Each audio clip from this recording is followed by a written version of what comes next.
Assalamualaikum warahmatullahi wabarakatuh. Gimana nih kabarnya semuanya, mas-mas, mbak-mbak? Waalaikumsalam warahmatullahi wabarakatuh. Bener. Pertama kali nervous nih gue. Berasa kayak mau ujian. Santai. Kita ngobrol-ngobrol biasa aja santai kok, kan Kak. ceritanya. Santai aja. Mbak Lutfi. Aku mau nanya nih, kayaknya di tahun ini meet and greet-nya beda ya daripada tahun-tahun sebelumnya, Mbak? Wah, beda banget tuh, Dek. Iya. Nah, tahun ini tuh meet and greet-nya hadir dalam bentuk baru nih, Mbak. Jadi kita hadir dalam bentuk podcast gitu, Mbak. Aku sendiri senang banget nih, Mbak, bisa punya kesempatan buat bincang-bincang pertama kali di podcast Demis kali ini. Wah, pasti bakal seru banget, Kak. Oh iya, sebelum kita masuk ke pembicara, kita sapa dulu nih, Kak. Ada Kak Ainun Naim sebagai Ketua Pelaksana Meet and Greet kali ini, dan Kak Gufron Alwi sebagai Ketua BEM di periode ini. Halo, Mas Naim. Halo. Nah, sebelumnya aku mau nanya nih, Mas. Kenapa sih podcast kali ini tuh beda daripada tahun-tahun sebelumnya? Acara meet and greet-nya kenapa pakai podcast sih? Gitu.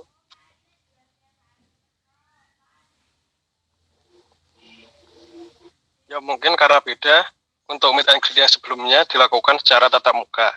Sedangkan untuk meet and greet yang kali ini dilakukan secara online atau daring. Karena adanya pandemi COVID-19. Oh. Jadi gara-gara ada pandemi, jadi kita ada hambatan gitu ya buat tatap muka langsung. Jadi alternatif lainnya adain podcast ini. Terus kalau Mas Gufron, aku mau nanya kurang nih. lebihnya kayak gitu. Oh iya.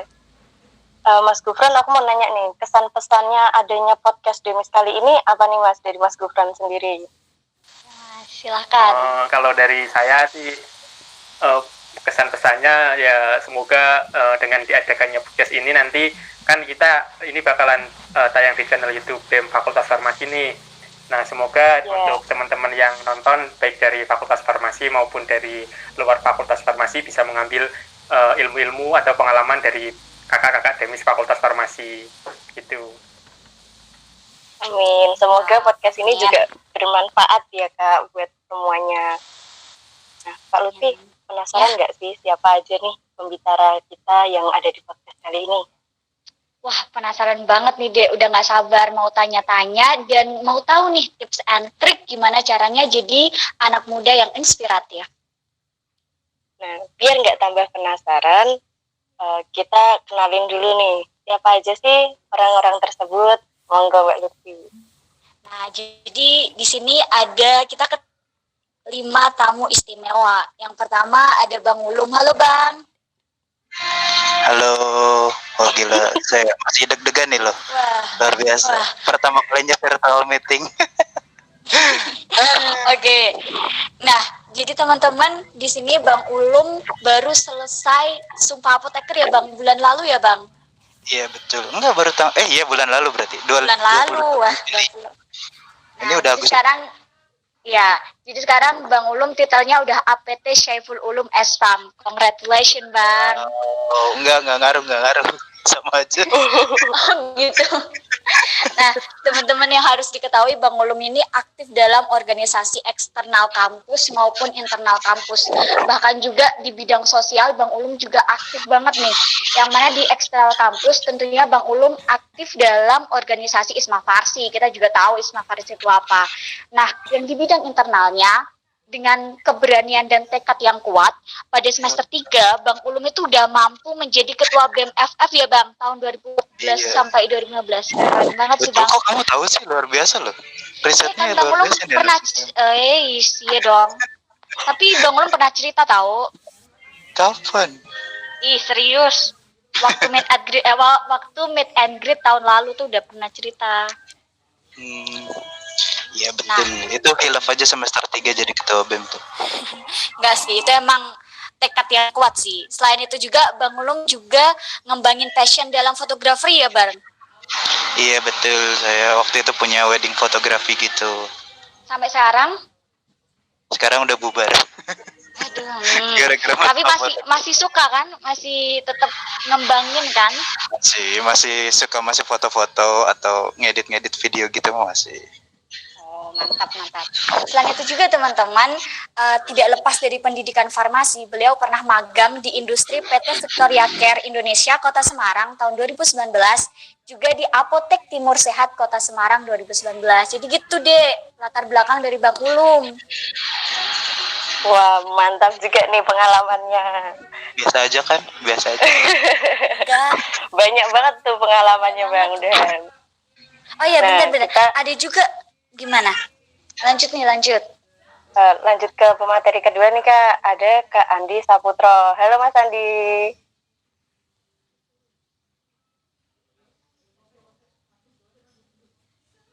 Halo Mas. Ya, halo. Nah, kalau Mas Andi ini sekarang udah kerja ya Mas? Ya, alhamdulillah. Ya, di PT Glora Fajar Pharma. Nah, di situ Mas Andi kerja sebagai apoteker penanggung jawab. Wih, keren banget nih. Nah, dulunya waktu di kampus tuh ternyata Mas Andi pernah jabat jadi ketua BEM juga ya Mas di periode tahun 2016 sampai 2017. Iya, benar. Nah, terus selain organisasi BEM juga, Mas Andi ini juga ikut Paskobra sama DKR di Kalungu. Aktif dalam kepramukaan ya Mas ya? Ya, alhamdulillah buat ngembangin minat dan bakat aja sih. Mantap. Wah, oke. Jarang banget nih.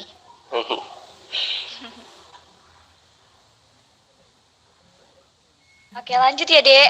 Udah apa belum nih? Iya. Udah Mbak, lanjut ke pemateri berikutnya. Oke, lanjut ke pemateri selanjutnya. Ini adalah pemateri yang kita udah tahu penggemarnya itu sungguh luar biasa di angkatan saya. Khususnya ini. Tapi di angkatan yang lainnya itu juga banyak banget. Ini adalah ada Mas Iqbal. Halo Mas Iqbal. Cek Mas Iqbal. Halo.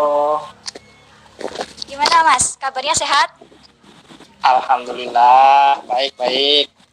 Kayaknya berlebihan banget tuh, banyak penggemar gitu. Ih, serius ya Allah. Siapa sih yang nggak tahu Mas Iqbal ini ya Allah. Nah, selain itu Mas Iqbal tentunya juga aktif di organisasi eksternal dan internal, yang mana beliau pernah menjabat sebagai Ketua BEM-FF Unwahas 2017 dan 2008 sampai 2018.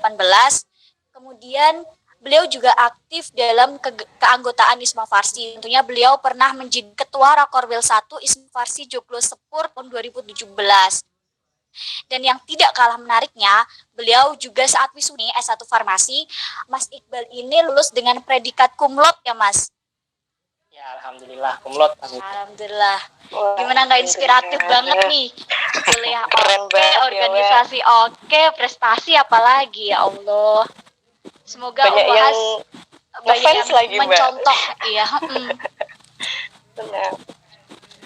Kita lanjut ke pemateri keempat nih. Di sini kita ada Mbak Najah Hanifah. Halo Mbak Najah. Halo Dek, halo semuanya.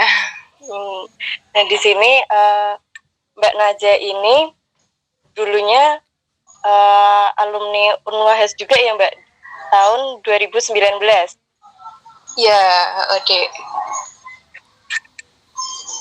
Nah di sini Mbak Najah itu ternyata passionnya di bidang modeling. Banyak banget nih lomba-lomba yang udah dikejuarai sama Mbak Najah Hanifah nih. Bahkan sampai di tingkat nasional juga ya Mbak. Alhamdulillah Dek. Di sini ada Putri Pariwisata Indonesia Jawa Tengah. Wah, keren banget itu Mbak. Nanti kita bakal jadi model. Nah, nanti kita bakal tanya-tanya juga nih gimana sih tips and triknya bisa jadi kayak gitu tuh, bakal kita ulik nih Mbak di podcast kali ini. Oke Dek. Oke, lanjut ke pemateri yang terakhir nih. Ada Mbak Karisma Fiantika atau biasa disebut Mbak Tika. Halo Mbak Tika. Gimana Mbak? Udah plong, udah bisa tidur ya sehabis sehabis skripsi gimana Mbak? Jelas nggak suara saya? Ya, jelas. Plongnya belum sih. Masih banyak Kenapa belum? sesuatu yang belum dilakukan juga. Semoga sampai wisuda lancar, dilancarkan ya Mbak. Belum berakhir, masih. Sabar. Amin. Yang penting kan one step closer gitu Mbak. Ya, benar-benar. Oke, nah yang menarik dari Mbak Tika ini adalah ketua BEM FF tercantik ya, karena memang ketua BEM FF pada periode 2018-2019 adalah pertama kali ketua BEM cewek ya Mbak ya? Bukan pertama kali sih, sebelumnya sudah pernah ada katanya. Ya, dulu ada Mbak Nasiha. Oh, terus Mbak Tika ini meneruskan gitu, emansipasi wanita banget.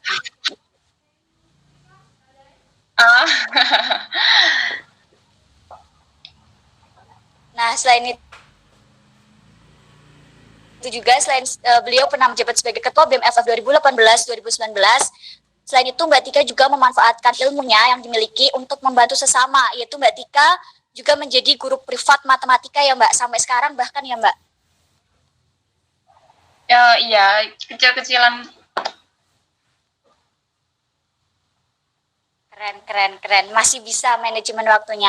Nah, yang menarik lagi nih teman-teman, Mbak Tika ini juga merintis usaha online shop ya Mbak, dalam produk kecantikan ya Mbak ya? Ya, baru belajar sih sebenarnya, baru-baru ini juga. Ya, doain. Gak apa-apa Mbak, nanti bisa jadi gede usaha aja, amin. Nah, jadi itu deh Amin. Kelima latar belakang dari tamu-tamu istimewa kita. Wah, latar belakangnya aja udah keren-keren banget ya Kak ya. Makin gak sabar nih buat ngulik makin dalam lagi. Langsung aja yuk Kak, kita udah punya beberapa pertanyaan yang kita kumpulin dari teman-teman farmasi. Langsung masuk ke pertanyaan pertama ya. Oke, untuk kakak-kakak semua siap kan? Wih, kayak berasa mau sidang. Nggak usah sepaneng kok. Siap terus kayaknya. Ini kayak kompre ini ya. Jawab gitu loh. Dengan aku biasa. Oke. Gue bingung mau nyalain mic-nya apa enggak. Nyalain aja Ya dinyalain aja nggak Nyalain apa-apa. aja lah ya, biar rame. Ya, nyalain aja. Biar rame Ya, bisa nyalain langsung aja. saut-sautan. Ya benar Biar Mas. pengen nyaut juga. Enggak tahu. Oke, pertanyaan pertama. Kita pasti sudah tahu nih bahwa sekarang Indonesia berada di era industri 4.0. Nah, sedangkan kita sebagai mahasiswa yang aktif dalam bidang organisasi bingung nih Kak, bagaimana arah organisasi yang tepat di era industri 4.0 yang memang tujuannya itu untuk menyelaraskan antara proker yang kita rancang dengan era industri sekarang ini. Jadi gimana nih? Mungkin bisa dijawab dari Mas Andi dulu. Silakan Mas Andi. Untung Andi dulu bisa nyontek dulu nih gue. Wah, udah tahu nih pikirannya nih. Gila ini kenapa harusnya dulu gitu loh. Padahal tadi CV-nya yang dibacakan pertama Bang Mulung gitu loh. CV itu nggak menentukan, kan siapa yang akan ditanya. Gue udah ngomong sama moderator ya tadi. Itu terakhir. Aduh, oke udah kong-kali-kong ya. Oke, terima kasih atas pertanyaannya dari moderator ya. Ini pertanyaan jujur ini sulit banget buat saya ya. Karena konsentrasi saya itu di bidang distribusi sebenarnya, bukan di bidang industri. Tapi akan tetap saya jawab. Mungkin nanti Bang Ulum akan menambahi terkait kekurangan-kekurangan yang saya sampaikan. Oke, jadi sebelum kita menuju ke arah organisasi yang bisa selaras dengan revolusi industri 4.0, itu tentunya kita harus tahu dulu apa revolusi industri 4.0 itu, yang dimana revolusi industri ini itu terkait dengan perkembangan teknologi yang semakin canggih, yang dimana dapat mempengaruhi di berbagai kehidupan, bahkan bisa mempengaruhi kegiatan kehidupan sehari-hari kita. Semisal kita bisa dilihat dari kalau kita naik mobil terus jalan-jalan ke tol, itu kalau kita bayar itu sudah tidak ada lagi yang namanya petugas. Semuanya pekerjaan tanggung jawab itu sudah digantikan dengan yang namanya sistem maupun komputer begitu. Kalau kita jalan-jalan lagi ke mall, itu pun kalau kita mau masuk ke mall itu juga sama, tiketnya pun sudah tidak dilayani oleh petugasnya lagi. Nah, dari revolusi industri ini kita harus bisa menselaraskan bagaimana arah organisasi ini yang baik. Mungkin kalau zaman dulu itu organisasi itu masih istilahnya masih berfokus pada event-event begitu. Jadi untuk masih manual industri masih manual. Jadi kalau kita lihat industri-industri yang sekarang itu pembuatan obatnya itu sudah sedikit sekali yang menggunakan tenaga manusia. Bahkan sudah banyak industri-industri yang menggunakan peralatan mesin, yaitu untuk mengurangi pembiayaan. Itu salah satu kemajuan teknologi. Nah, jadi untuk arah industri revolusi industri 4.0 ini, jadi arah organisasi yang baik itu harus yang pertama ditingkatkan SDM-nya, SDM dari anggota-anggota itu sendiri. Jadi SDM yang saya maksud ini harus disesuaikan dengan kebutuhan nanti di dunia kerja. Nah, jangan sampai kita setelah lulus di dalam sarjana farmasi maupun apoteker, nanti kita masuk di dalam dunia kerja, kita semakin kalah dengan peralatan canggih seperti mesin. Bahkan tidak menutup kemungkinan nanti di tahun-tahun berikutnya tenaga manusia sudah digantikan dengan tenaga robot. Lah, itu pasti. Itu kita tidak akan bisa menghindari. Nah, untuk itu, jadi organisasi-organisasi yang baik itu harus terus meningkatkan sumber daya manusianya, baik melalui kegiatan-kegiatan intern maupun ekstern. Contohnya ya dengan pelatihan soft skill yang terkait dengan kegiatan-kegiatan maupun di dunia kerja. Semisal kalau di bagian klinik kita harus melatih soft skill terkait dengan konseling kita. Jangan sampai nanti pemberi konseling nanti diganti dengan robot. Nah, itu nanti akan posisi kita sebagai seorang apoteker itu nanti akan terancam juga dengan keberadaan teknologi. Asalnya di bidang industri maupun distribusi tidak menutup kemungkinan nanti penyiapan barang maupun packing barang itu akan digantikan oleh mesin, dengan adanya mesin. Nah, dari ini kita harus terus belajar meningkatkan pengetahuan kita, jangan sampai kita setelah lulus nanti tidak bisa apa-apa. Jadi begitu. Jadi intinya musiknya aduhai. Oh iya, maaf, masih kedengeran ya? Masih. Iya, salah. Jadi intinya kita harus memilih SDM yang tepat nih ya Mas ya, untuk masuk ke dalam organisasi itu. Jadi fokusnya itu dalam memilih SDM-nya melalui kegiatan, melalui pelatihan soft skill gitu. Oke, mungkin Mbak Tika bisa menambahi dari jawaban Mas Andi. Karena jawaban Mas Andi udah kompleks banget nih, tapi Mbak Tika ingin menambahkan?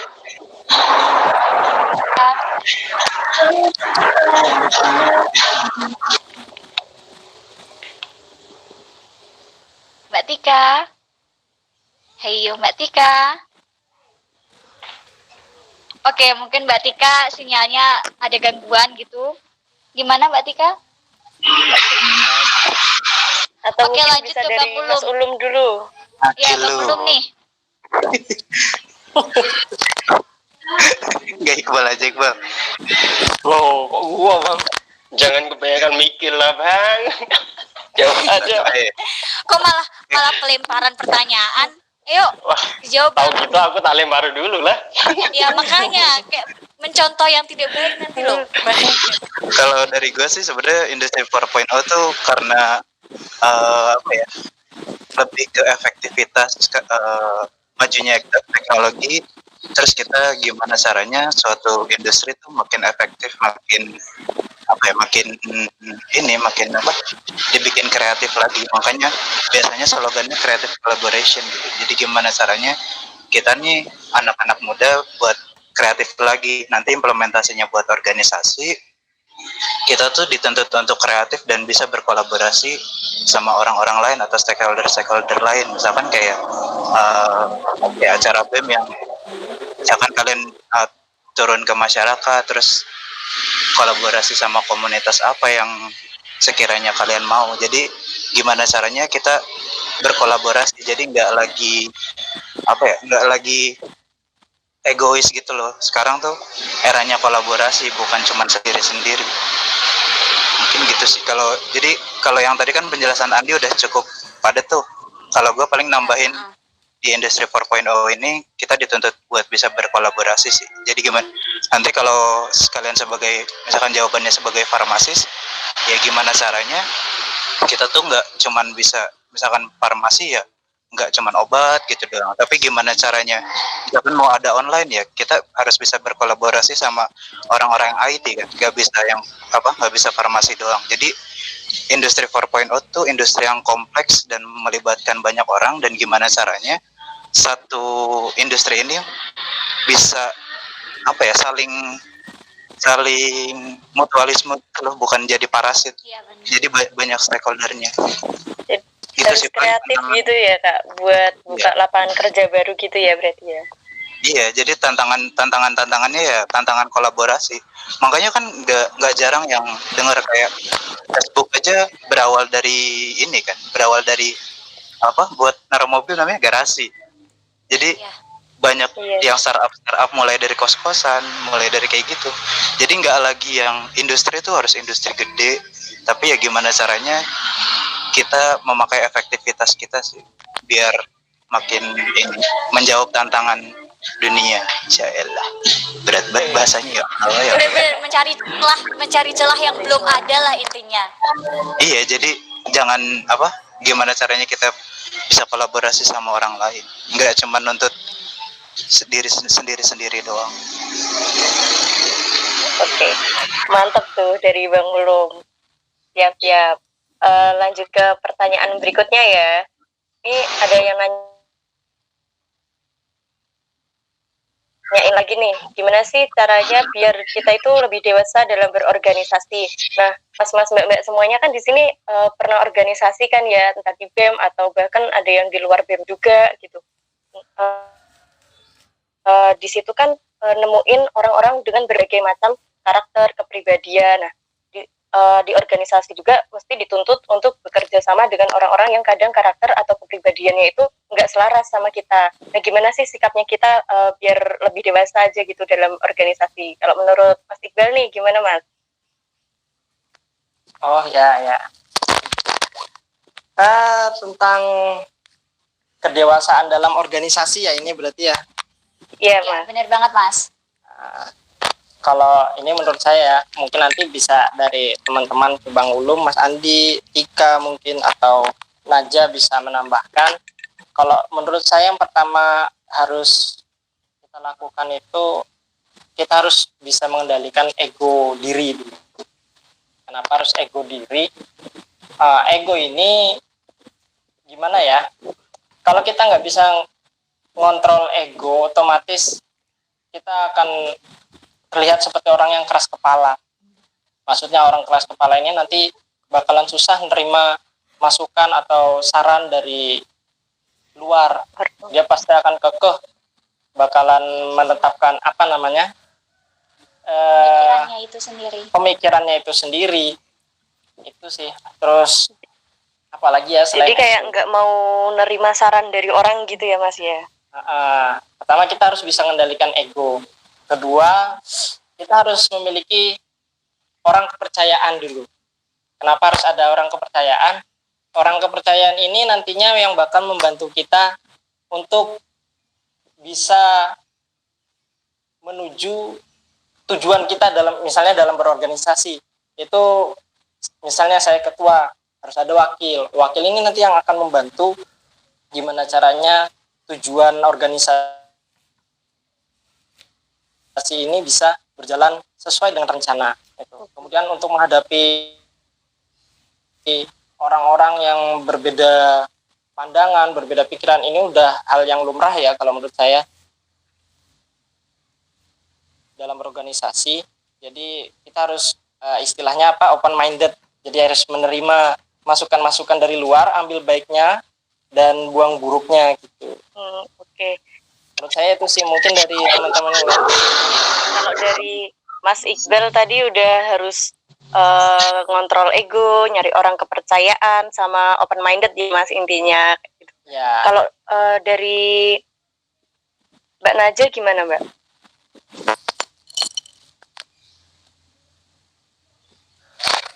Halo Mbak Naja.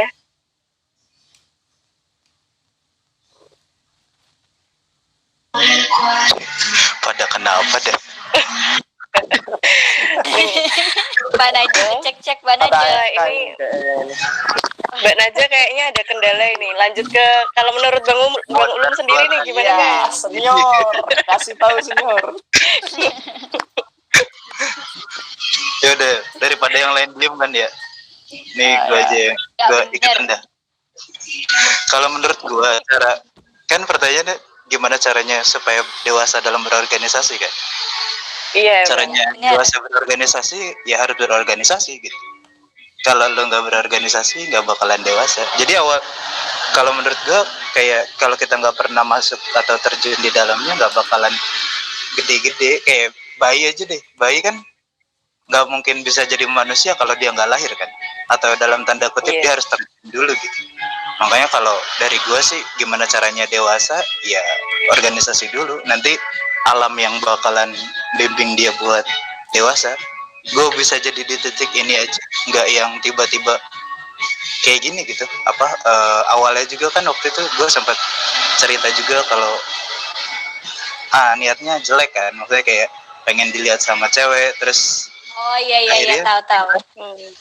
Pengen dilihat sama cewek, terus ya seiring jalannya waktu ya udah gue didewasakan dengan apa yang gue jalani dan apa yang Allah tamparkan ke gue gitu. Asik bahasanya pakai Allah segala.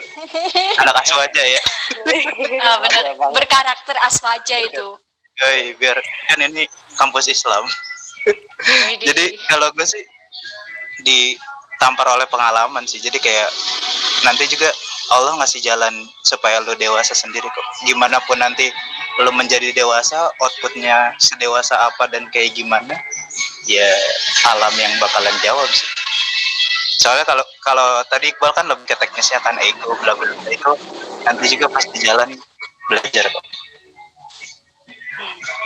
Jadi berarti karena keterpaksaan keadaan jadinya diri kita ngikut buat jadi lebih baik gitu ya kan? Iya, jadi ya udah terjun aja dulu. Nanti juga tahu sih. Tuh Naja udah. Aku juga. Ya Naja. Halo Mbak Naja. Mbak Naja. Naja mau jawab katanya. Jawab aja. Halo. Muncullah model kita.